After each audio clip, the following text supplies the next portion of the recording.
বাংলাদেশের জনপ্রিয় প্রধানমন্ত্রী তারেক রহমান নিজের মেয়ে জায়মা রহমানকে সঙ্গে করে নিয়ে সিনেমা হলে গিয়ে নিজের হাতে টিকিট কেটে সিনেমা দেখতে বসে পড়লেন তারেক রহমান।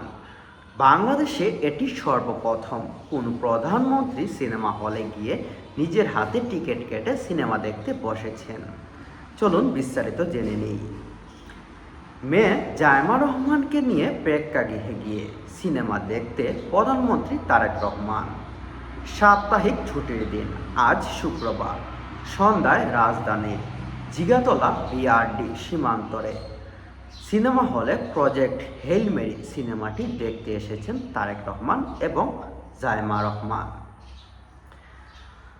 মেয়েকে নিয়ে সিনেমা হলে প্রধানমন্ত্রী সিনেমা দেখার বিষয়টি নিশ্চিত করেছেন প্রধানমন্ত্রীর অতিরিক্ত প্রেস সচিব আতিকুর রহমান রুমন। তিনি সাংবাদিকদের বলেন, ছুটির দিনে বিনোদনের অংশ হিসাবে প্রধানমন্ত্রী প্রেক্ষাগৃহে ছবিটি দেখতে এসেছিলেন। ছবিটি দেখে সন্ধ্যা 7টায় 10 মিনিটে শো শুরু হয় এবং শেষ হয় 10টা 10 মিনিটে।